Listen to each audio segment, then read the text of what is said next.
अस्सलाम वालेकुम। First year की बुक हमारे पास मैथमेटिक्स की, ठीक है। इसकी एक्सरसाइज नंबर 1.1 क्वेश्चन नंबर 1 इसका आज हम सोल्व करेंगे। तो क्वेश्चन नंबर 1 में वो कहता है कि find the multiplicative inverse of the given number, ठीक है। जो हमारे पास ये जो नंबर्स हैं मीन टू से इक्वेशन है हमारे पास -4, 7, 2√, -5√1 एंड 0।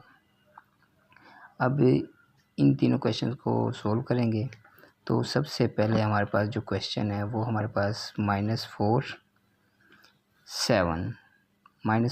एंड 7, इसको सबसे पहले हमने किस में कन्वर्ट किया, कॉम्प्लेक्स नंबर में। तो कॉम्प्लेक्स नंबर में जब हम इसको चेंज करेंगे तो साथ में लेट भी कर लेंगे। Let z is equal to -4 + 7 iota. अब -4 ये हमारे पास रियल, यानी कि जो पहला पार्ट होता है वो रियल होता है, दूसरा वाला कौन सा होता है, इमेजिनरी होता है, ठीक है। अब ये c को हमने किस में मल्टीप्लिकेटिव इनवर्स फाइंड आउट करना है, तो इसलिए हमने इसको 1/z के अंदर चेंज कर दिया। तो जैसे हमने इसको 1/z में चेंज किया तो ये पूरी इक्वेशन भी 1/z के अंदर चेंज हो गई।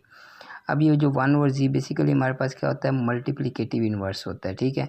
अब इसको मल्टीप्लिकेटिव इनवर्स कहते हैं, ठीक है। तो इसको यानी कि यहाँ पे 1/z रेज़ पावर 1 है, तो जब ये ऊपर जाएगी z-1 हो जाएगी। तो इस पूरी इक्वेशन यानी इस नंबर को हम क्या बोलेंगे, मल्टीप्लिकेटिव इनवर्स। यहाँ पे ये 7 ही होता है। अब -4 + 7 होता है डिनोमिनेटर में, इसको हमने यहाँ पे एलिमिनेट करना है हर सूरत में, ठीक है। तो इसको ख़त्म करने के लिए जो यहाँ पे इसका -4 + 7 होता है, इसका जो भी कंजुगेट होगा उसके साथ इसको मल्टीप्लाई भी कर देना है, इसको डिवाइड भी कर देना है डिनोमिनेटर के, ठीक है। तो ये -4 - 7 होता है, -4 - 7 होता। अब ये -4 - 7 होता 1 के साथ मल्टीप्लाई होकर -4 - 7 हो जाएगा। और नीचे -a + b a - b a² - b² formula यानी कि अप्लाई हो जाएगा यहाँ पे। तो -4 का स्क्वायर क्या हो जाएगा 16 और 7 का स्क्वायर क्या हो जाएगा 49। अब यहाँ पे जो ये 16 और -49 योटा स्क्वायर, ऊपर वाला रकम तो एज इट इज़ रहेगी। योटा स्क्वायर हमारे पास किसके इक्वल होता है, -1 के इक्वल होता है। तो योटा स्क्वायर को रिप्लेस कर देंगे हम -1 के साथ। तो अब ये माइनस माइनस क्या हो जाएगा, यहाँ पे प्लस हो जाएगा।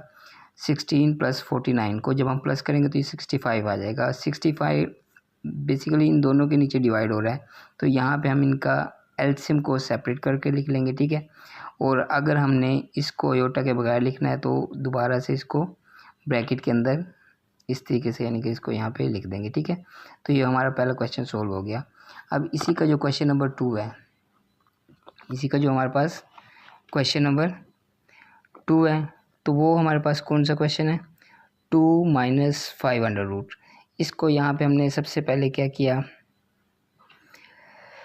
z is equal to 2 - 5√, iota कर दिया यहाँ पे। इसको फिर दोबारा से 1/z की फॉर्म में ले गए और यहाँ से ये इस पूरी इक्वेशन को 1/2√- -5√, योटा। अब यहाँ पे माइनस है तो इसका कंजुगेट क्या होगा, प्लस होगा। तो +5√, योटा और यहाँ पे +5√, योटा हो जाएगा, ठीक है।